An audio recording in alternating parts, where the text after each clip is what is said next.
Ángeles y Demonios, por Dan Brown. Capítulo 73. Gunther Glick pisó a fondo el acelerador de la furgoneta y, esquivando el tráfico como podía, intentó no perder de vista a los 4 Alfa Romeo que en ese momento cruzaban el río Tiber por el ponte Regina Margherita. Normalmente Glick habría procurado mantener una distancia prudencial, pero ese día apenas podía seguir el ritmo. Aquellos tipos tenían prisa. Macri estaba sentada en su área de trabajo de la parte trasera del vehículo, finalizando una llamada telefónica con Londres. Tras colgar, le gritó a Glick por encima del ruido del tráfico: ¿Quieres antes las malas o las buenas noticias? Él frunció el entrecejo. Las cosas nunca eran fáciles con la oficina central. Las malas. A los de redacción no les ha sentado muy bien que hayamos abandonado nuestro puesto. ¡Qué sorpresa! También creen que tu soplo es un fraude. Por supuesto. Y la jefa me ha advertido de que cuelgas de un hilo. Glick hizo una mueca. Fantástico. ¿Y las buenas noticias? Han accedido a echar un vistazo a las imágenes que acabamos de grabar. Glick notó que su mueca se suavizaba y se transformaba en una sonrisa. Ya veremos quién cuelga de un hilo. Pues envíaselas. No puedo realizar la transmisión hasta que nos detengamos y pueda conectar con el satélite. Glick tomó la vía Cola di Rienzo. Ahora no puedo parar. Giró bruscamente a la izquierda para rodear la piazza del Risorgimiento y no perder de vista a los Alfa Romeo. Macri tuvo que sostener su equipo informático para que no volcara. «Mira cómo rompas mi transmisor», le advirtió. «Tendremos que llevar las imágenes a Londres a pie». «Aguanta un poco más, cariño. Algo me dice que estamos a punto de llegar». Ella levantó la mirada. «¿A dónde?» Glick contempló la familiar cúpula que se alzaba ante ellos. Sonrió. Al lugar donde todo comenzó. Los 4 Alfa Romeo se abrieron paso hábilmente por el tráfico que rodeaba la plaza de San Pedro. Allí se separaron y se dispersaron a lo largo del perímetro de la piazza para que los hombres descendieran en unos puntos concretos. Los guardias desaparecieron rápidamente entre la muchedumbre de turistas y los vehículos de los medios de comunicación. Otros se internaron en el bosque de columnas que rodeaba la plaza. También ellos parecieron evaporarse. Mientras Langdon los observaba por el parabrisas, sintió como si un nudo se estuviera cerrando alrededor de San Pedro. Además de esos hombres, el comandante Olivetti había hablado previamente por radio con el Vaticano para que enviaran guardias de paisano al centro de la plaza, al lugar en el que se encontraba el West Ponente de Bernini. Al contemplar el amplio espacio abierto de la plaza de San Pedro, una pregunta ya familiar atosigó a Langdon. ¿Cómo piensa salirse con la suya el asesino de los Illuminati? ¿Cómo lo hará para meter a un cardenal en medio de toda esta gente y asesinarlo a la vista de todo el mundo? Consultó la hora en su reloj de Mickey Mouse. Eran las 8:54. Faltaban 6 minutos. Desde el asiento delantero, Olivetti se volvió hacia él y Vittoria. Quiero que se dirijan a ese ladrillo, baldosa o lo que sea de Bernini. Lo mismo de antes. Son turistas. Usen el móvil si ven algo. Antes de que Langdon pudiera responder, Vittoria ya lo había tomado de la mano y lo estaba sacando del coche. El sol primaveral se estaba poniendo por detrás de la Basílica de San Pedro. La enorme sombra que proyectaba era cada vez más grande y ya cubría casi toda la piazza. Langdon sintió un ominoso escalofrío cuando Vittoria y él se internaron en la fría y obscura sombra. Mientras serpenteaba por entre la multitud, el profesor escudriñaba cada rostro con el que se cruzaba, preguntándose si el asesino estaría entre ellos. Podía notar la calidez de la mano de Vittoria. Al cruzar la vasta extensión de la plaza de San Pedro, Langdon sintió exactamente el mismo efecto que le habían encargado provocar a Bernini: despertar la humildad de todo aquel que entrara en ella. Sin duda Langdon se sentía humilde y hambriento, pensó, sorprendido porque se le ocurriera algo tan mundano en un momento como ese. ¿Al obelisco?, dijo Vittoria. Él asintió y torció hacia la izquierda. ¿Qué hora es?, preguntó ella mientras apretaba disimuladamente el paso. Faltan 5 minutos. La joven no dijo nada. pero él notó que le presionaba la mano con más fuerza. Todavía llevaba la pistola. Esperaba que Victoria no decidiera que la necesitaban. No la imaginaba empuñando un arma en medio de la plaza de San Pedro y reventándole las rodillas a un asesino ante la mirada de los medios de comunicación del mundo entero. Aunque, claro está, un incidente como ese no sería nada en comparación con un cardenal marcado y asesinado. Aire, pensó. El segundo elemento de la ciencia. Intentó visualizar mentalmente la marca, el método empleado para el asesinato. Volvió a examinar la vasta extensión de granito bajo sus pies, un desierto abierto rodeado por la Guardia Suiza. Si el asesino realmente se atrevía a llevar a cabo su fechoría, a Landon no se le ocurría cómo se las arreglaría para escapar. En el centro de la plaza se alzaba el obelisco egipcio de casi 320 toneladas que había mandado traer Calígula. El extremo de la pirámide se encontraba a 25 metros de altura y estaba rematado por una cruz hueca de hierro. Los últimos rayos de sol se reflejaban en ella y ésta parecía brillar como por arte de magia.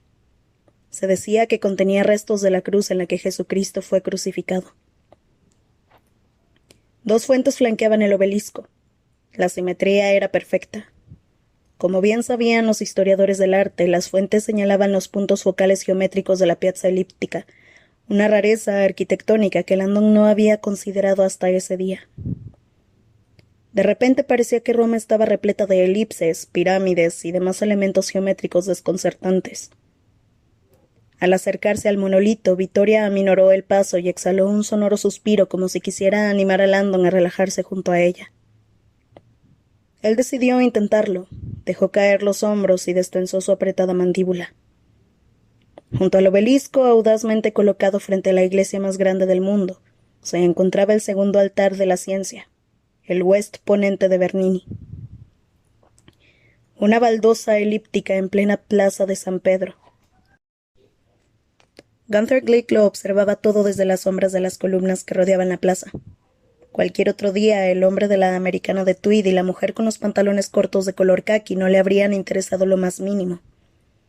No parecían más que 2 turistas de visita en la plaza. Pero ese no era un día cualquiera.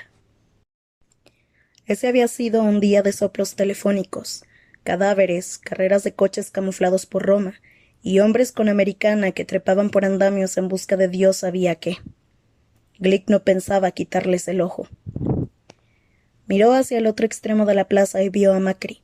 Estaba exactamente donde él le había dicho que se situara para poder vigilar a la pareja desde el otro flanco. Llevaba su videocámara, pero a pesar de su interpretación del papel de aburrida periodista, destacaba más de lo que a Glick le habría gustado. En ese lejano rincón de la plaza no había prensa, y las siglas BBC estampadas en su cámara llamaban la atención de algunos turistas. En esos mismos momentos, las imágenes del cadáver desnudo arrojado al maletero que Macri había grabado poco antes estaban surcando los aires, en dirección a Londres gracias al transmisor de video de la furgoneta. Glick se preguntó qué dirían en la redacción. Le habría gustado haber llegado al cadáver antes de que el ejército de soldados de paisano interviniera. Sabía que ahora ese mismo ejército se había desplegado en la piazza. Algo muy gordo debía de estar a punto de pasar. Los medios de comunicación son el brazo derecho de la anarquía, había dicho el asesino. Glick se preguntó si se le habría escapado ya la gran primicia. Miró las otras furgonetas de medios de comunicación a lo lejos y vio que Macri todavía seguía a la misteriosa pareja por la piazza. Algo le decía a Glick que aún no estaba fuera de juego. Capítulo 74. Landon divisó lo que estaban buscando a unos buenos 10 metros. Por entre grupos dispersos de turistas, la elipse de mármol blanco de Bernini destacaba entre los adoquines de granito gris que conformaban el suelo del resto de la piazza. Al parecer, Victoria también la vio, pues de repente intensificó todavía más la presión de su mano. «Relájate», susurró él. «Haz eso de la piraña». Ella aflojó la presión. Al acercarse pudieron comprobar que la situación parecía completamente normal. Alrededor del obelisco deambulaban los turistas, las monjas charlaban, y una niña daba de comer a las palomas al pie mismo del monumento. Landon se abstuvo de consultar su reloj. Sabía que ya casi era la hora. En cuanto llegaron a la baldosa elíptica, se detuvieron y procuraron disimular su agitación. No eran más que 2 turistas que se detenían en un punto de relativo interés. West Ponente, dijo Vittoria, leyendo la inscripción de la piedra. Él bajó la mirada hacia la elipse de mármol y de pronto se sintió algo ingenuo. Ni en sus libros de arte ni en sus numerosos viajes a Roma se había dado cuenta de la importancia del West Ponente. Hasta ese día. El relieve era elíptico, medía aproximadamente 1 metro de largo, y en él había esculpida una rudimentaria cara con apariencia de ángel que representaba el viento del oeste. De la boca del ángel surgía un poderoso aliento que se alejaba del Vaticano, el aliento de Dios. Era el tributo de Bernini al segundo elemento, aire. Los labios de un ángel exhalando un etéreo céfiro. Mientras lo miraba con atención, Landon se dio cuenta de que la importancia del relieve era todavía mayor de lo que había creído hasta entonces. Bernini había tallado 5 ráfagas de aire distintas. 5. Y además, 2 estrellas brillantes flanqueaban el medallón. Pensó entonces en Galileo. 2 estrellas, 5 ráfagas, elipses, simetría. Se sentía exhausto. Le dolía la cabeza. Casi de inmediato Vittoria volvió a ponerse en marcha y alejó a Landon del relieve. «Creo que alguien nos está siguiendo», dijo. Él levantó la mirada. «¿Dónde?» La joven se alejó del West Ponente unos 30 metros antes de contestar. Señaló hacia el Vaticano como si le mostrara a Robert algo en la cúpula. «Desde que hemos llegado a la plaza, una misma persona ha estado detrás de nosotros».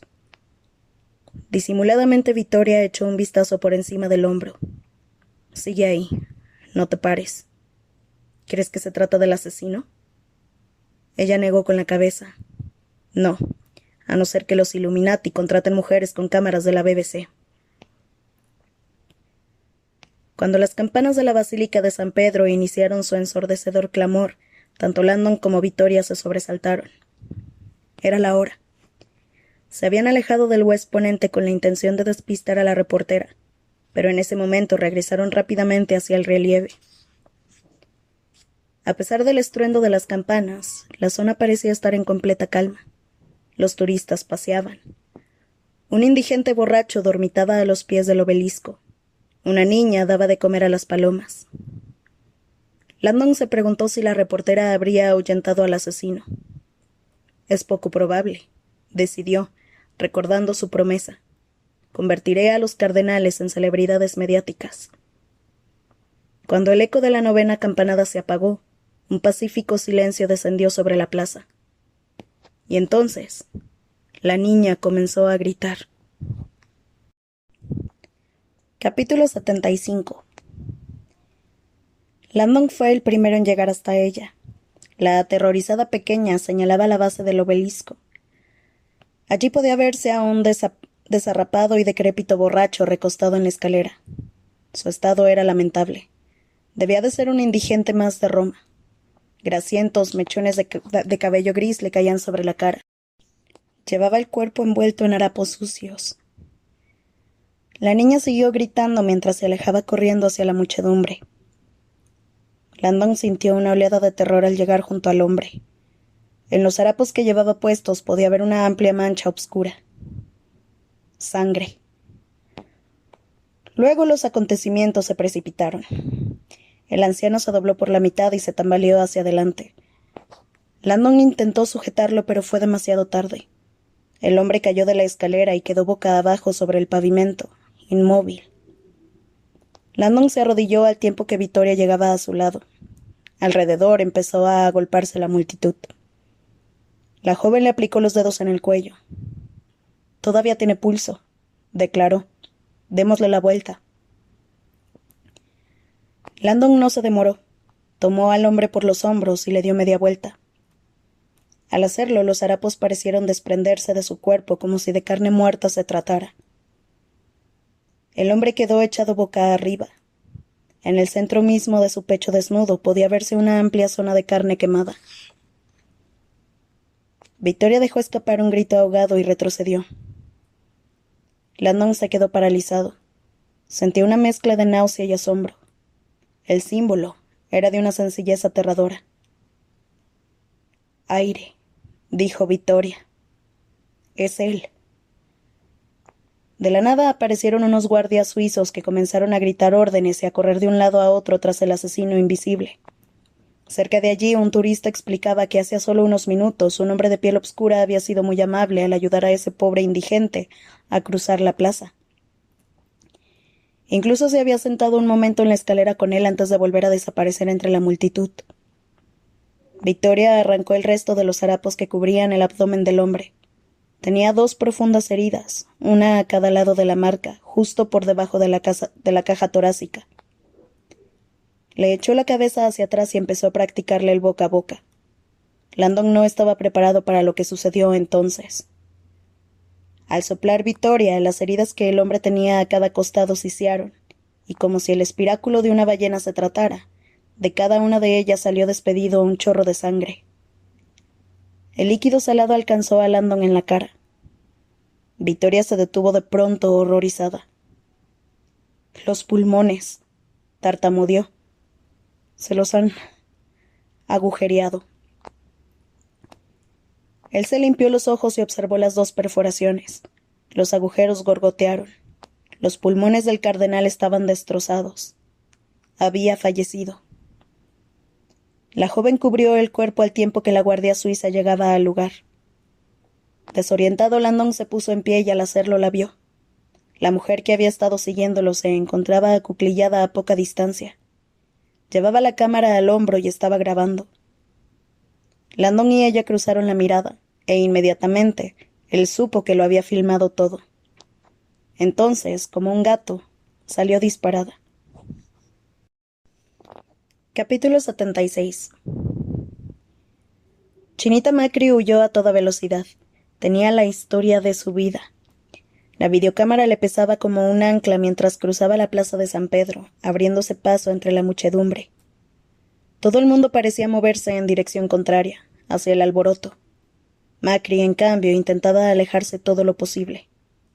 El hombre de la americana la había visto, y ahora tenía la sensación de que otros hombres que no podía ver iban tras ella. Todavía estaba horrorizada por las imágenes que había grabado. Se preguntó si el hombre muerto era quien temía. De repente, el misterioso contacto telefónico de Glick parecía estar menos loco. Mientras corría en dirección a la furgoneta de la BBC, un hombre con aspecto militar emergió de la multitud, cortándole el paso. Sus ojos se encontraron y ambos se detuvieron. Rápidamente él tomó su radio y habló a través de ella. Luego empezó a correr en su dirección. Macri dio media vuelta y regresó sobre sus pasos. El corazón le latía con fuerza. En cuanto estuvo en medio de la masa de brazos y piernas, extrajo la cinta de video de la cámara. Se metió la cinta por debajo de la cintura del pantalón para esconderla en su trasero, bajo los faldones de su chaqueta. Por una vez se alegró de estar un poco rellenita. «¿Dónde demonios estás, Glick?», pensó. A su izquierda apareció otro soldado. Macri sabía que le quedaba poco tiempo. De nuevo se mezcló con la multitud. Extrajo una cinta virgen de su maletín y la metió en la cámara. Luego rezó.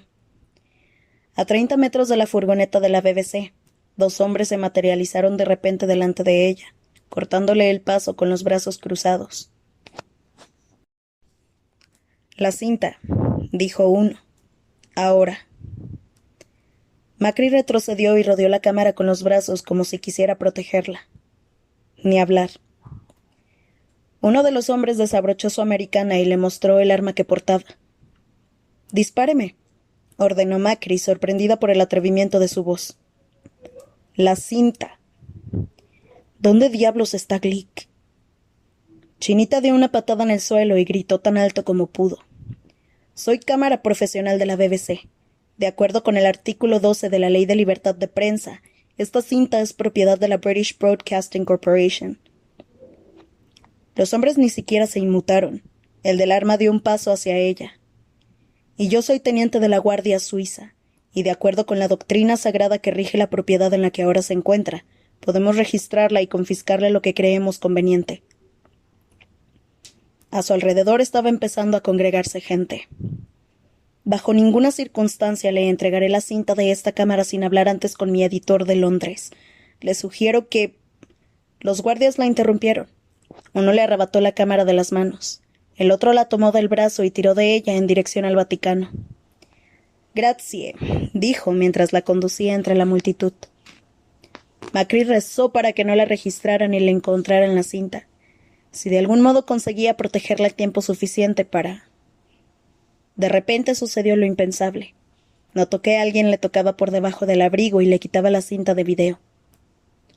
Rápidamente dio media vuelta, pero se tragó las palabras. Detrás de ella, un Gunther Glick sin resuello le guiñó el ojo y volvió a desaparecer entre la gente.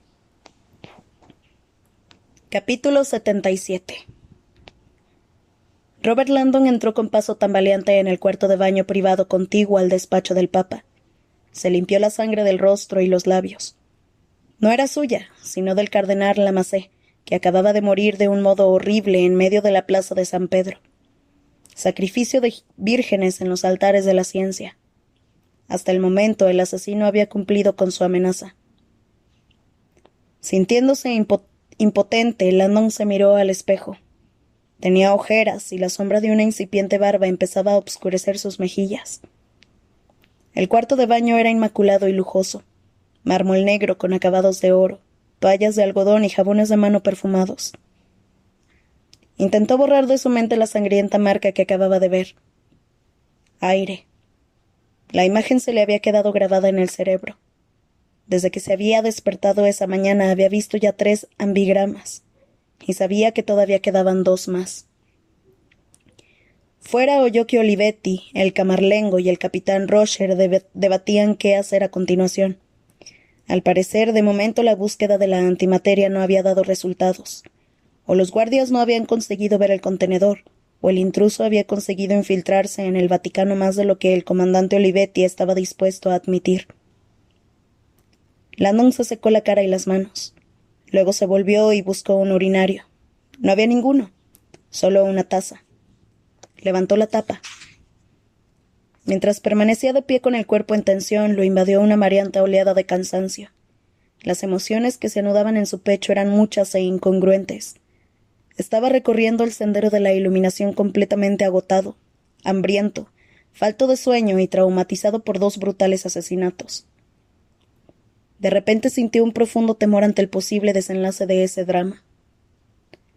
«Piensa», se dijo, pero tenía la mente en blanco. Al tirar de la cadena se dio cuenta de una cosa. «Este es el retrete del Papa», pensó. «Acabo de mear en el retrete del Papa». Rió entre dientes. El trono sagrado. Capítulo 78. En Londres, una técnica de la BBC extrajo una cinta de video de la unidad de recepción vía satélite y cruzó a toda velocidad la sala de control. Irrumpió en la oficina del editor jefe, metió la cinta en su reproductor de video y lo puso en marcha. Mientras veían las imágenes, le contó a su superior la conversación que había mantenido con Gunther Glick. Además, los archivos de la BBC acababan de confirmarle la identidad de la víctima de la plaza de San Pedro. El editor jefe salió de su oficina agitando una campana. Todo el mundo en la redacción se volvió hacia él. «Salimos en directo dentro de 5 minutos», exclamó. «Presentadores preparados, coordinadores de medios, llamen a sus contactos. Tenemos un reportaje a la venta». Los coordinadores de medios se abalanzaron sobre sus agendas electrónicas. «¿Duración?», preguntó uno. 30 segundos», respondió el jefe. «¿Contenido?». «Homicidio en directo». Los coordinadores parecieron animarse. «¿Tarifa de licencia y uso?». $1.000.000 por cabeza. Todas las cabezas se alzaron. «¿Qué?». «Ya me han escuchado. Quiero las principales cadenas. CNN, MSNBC y las 3 grandes. Muéstrenles un avance y denles 5 minutos para decidirse antes de que nosotros lo emitamos». «¿Qué diablos ha pasado?», preguntó alguien. «¿Es que han desollado al primer ministro en directo?». El jefe negó con la cabeza. «Algo aún mejor». En ese mismo instante, en algún lugar de Roma, El asesino disfrutaba de un breve momento de descanso en un cómodo sillón. Aprovechó para admirar la legendaria cámara en la que se encontraba. Estoy sentado en la iglesia de la Iluminación, pensó, la guarida de los Illuminati. No podía creer que todavía siguiera en pie después de tantos siglos. A su debido momento llamó al reportero de la BBC con el que había hablado antes. Había llegado la hora. El mundo todavía no había oído la noticia más espantosa de todas.